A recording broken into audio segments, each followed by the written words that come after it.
അർജുന ഉവാച. അർജുനൻ പറഞ്ഞു, അഥ കേന പ്രയുക്തോയം പാപം ചരതി പൂരുഷഃ അനിച്ഛന്നപി വാർഷ്ണേയ ബലാദിവ നിയോജിതഃ.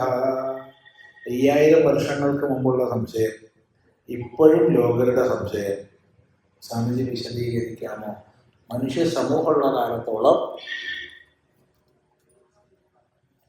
തൻ്റെ മുന്നിൽ വരുന്ന ഒന്നിലധികം സാധ്യതകളിൽ നിന്നൊന്നിനെ തിരഞ്ഞെടുക്കാൻ മനുഷ്യൻ അധികാരിയായിരിക്കുന്ന കാലത്തോളം, ആവർത്തിക്കാം, തൻ്റെ മുന്നിൽ വരുന്ന ഒന്നിലധികമായ സാധ്യതകളിൽ നിന്ന് ഒന്നിനെ തിരഞ്ഞെടുക്കാൻ മനുഷ്യൻ അധികാരിയായിരിക്കുന്ന കാലത്തോളം,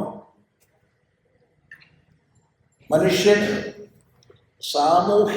ഒരു സമൂഹജീവിയായിരിക്കുന്ന കാലത്തോളം പ്രസക്തമായ ചോദ്യമാണ്. ഈ ചോദ്യം നിലനിൽക്കും. ഇതിന് ഉത്തരം കണ്ടെത്തുന്നവർ സന്തോഷമായിട്ട് മുന്നോട്ട് പോകും. പക്ഷെ ചോദ്യം സമൂഹത്തിൽ നിലനിൽക്കണം. അല്ലാണ്ട് സമാജത്തിൽ എല്ലാവർക്കും ഈ ഉത്തരം സ്പഷ്ടമായി എല്ലാ കാലവും കിട്ടുമൊന്നുമില്ല. അതുകൊണ്ട് ചോദ്യം നിലനിൽക്കും. 4-5 കൊല്ലം മുമ്പ് നമ്മളൊരു ഗ്രാമത്തിൽ പോയി, ഒരു സ്ഥലത്ത്, അത്ര ചെറിയ ഗ്രാമമൊന്നുമല്ല, ഒരു സ്ഥലം. ഏതാ സ്ഥലത്തിൻ്റെ വിശേഷം എന്ന് ചോദിച്ചാൽ, നമ്മൾ ചെറിയ കുട്ടിയാവുന്ന സമയത്ത് സ്കൂളിലൊക്കെ പഠിച്ച പ്രദേശം. അവിടെ പോയപ്പോൾ പണ്ട് പഠിച്ച സ്കൂളൊക്കെ ഒന്ന് കാണണം തോന്നി. ഒന്ന് പോയി. സ്കൂൾ അവിടെ തന്നെ ഉണ്ടെന്നേ.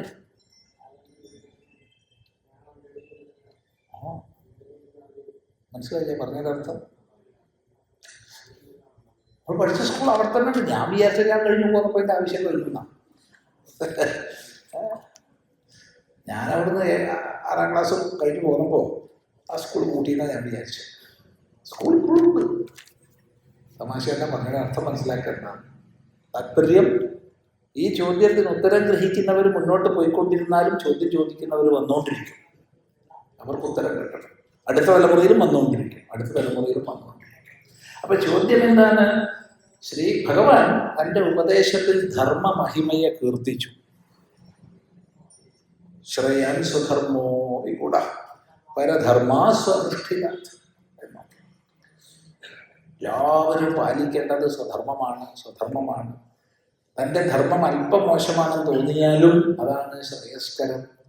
പരധർമ്മം ഒരിക്കലും വയ്യ എന്നൊക്കെ പറഞ്ഞു. അപ്പൊ ഇത് പറഞ്ഞു കേട്ടപ്പോഴാണ് അർജുനന് ചോദ്യം വന്നത്, അപ്പൊ എല്ലാവരും സ്വധർമ്മമാണോ ചെയ്യണത്? അല്ലല്ലോ. ധാരാളം പേര് പരധർമ്മം ചെയ്യുന്നില്ലേ? ഉണ്ട്. അതെന്തുകൊണ്ടാണ് ഭഗവാനെ? കേന പ്രയുക്ത, ആരാൽ നിയോഗിക്കപ്പെട്ടിട്ടാണ്, പ്രയോജിപ്പിക്കപ്പെട്ടിട്ടാണ് പൂരുഷ പാപം ചരതി, മനുഷ്യൻ പാപം ചെയ്യുന്നത്? അനിച്ഛന്നപി, ആഗ്രഹിക്കണില്ല, തെറ്റ് ചെയ്യാൻ ആഗ്രഹിക്കണില്ല. തെറ്റ് ചെയ്യണം എന്നുള്ള ആഗ്രഹമൊന്നും മനുഷ്യനില്ല. എന്നിട്ടും ബലോദിവ നിയോജിത, ബലപൂർവകം നിയോഗിക്കപ്പെട്ടു തന്ന പോലെ ആരാൽ നിയോഗിക്കപ്പെട്ടിട്ടാണ് മനുഷ്യൻ തെറ്റ് ചെയ്യണത്? ആഗ്രഹിച്ച് തെറ്റ് ചെയ്യാൻ സമ്മതിച്ചു, ചോദ്യം വരുന്നില്ല. അനിച്ഛൻ, ആഗ്രഹിക്കുന്നില്ല, എന്നിട്ടും എങ്ങനെയാ ചെയ്യുന്നത്? അവിടെയാണ് ഭഗവാന്റെ മറുപടി.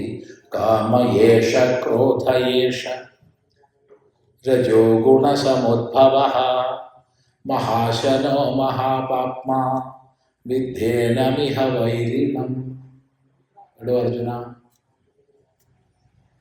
ഇത് കാമമാണ്, ഇത് ക്രോധമാണ്. അപ്പോ ഇവ കാമക്രോധങ്ങളാണെന്നല്ല പറഞ്ഞത്. ഏതൗ കാമക്രോധവും നല്ല പറഞ്ഞത്. ഏഷഹ എന്ന് ഏകവചനത്തിലാണ് പറഞ്ഞത്. ഇത് കാമമാണ്, ഇത് ക്രോധമാണ്.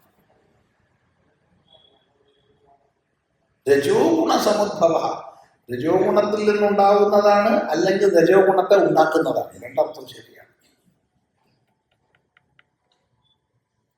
രജോ ഗുണാത് സമുദ്ഭവ യസ്യ, രജോ ഗുണ സമുദ്ഭവ. രജോ ഗുണം സമുദ്ഭവയതി ഇതി, രജോ ഗുണ സമുദ്ഭവ. രണ്ടും ശരിയാണ്. ഇപ്പൊ രജോ ഗുണത്തിൽ നിന്നുണ്ടാകുന്നതാണെന്നും പറയാം, രജോ ഗുണത്തെ ഉണ്ടാക്കുന്നതാണെന്നും പറയാം. അങ്ങനെയുള്ള ഈ കാമം, ഈ ക്രോധം മഹാശനഃ, മഹാശാപാടുകാരനാണ്. എത്ര തിന്നാലും മതിയാവില്ല. മഹാപാപ്പ, നമ്മളെ കൊണ്ട് മഹാപാപം ചെയ്യിപ്പിക്കുന്നവനാണ്. ഏനം വൈരിണം ബുദ്ധി, ഇവനെ നീ ശത്രുവായി മനസ്സിലാക്കൂ. ഏകവചനത്തിലാ പറഞ്ഞത്. അപ്പൊ ഏകവചനത്തിൽ പറയണത് ഭഗവാന്റെ വ്യാകരണം അറിയില്ലേ? കാമമെന്നും ക്രോധമെന്നും രണ്ട് പറഞ്ഞിട്ട് വിദ്യേനമിഹ വൈരിണം എന്ന് പറഞ്ഞത് ഭാഷാപരമായി തെറ്റാണ്.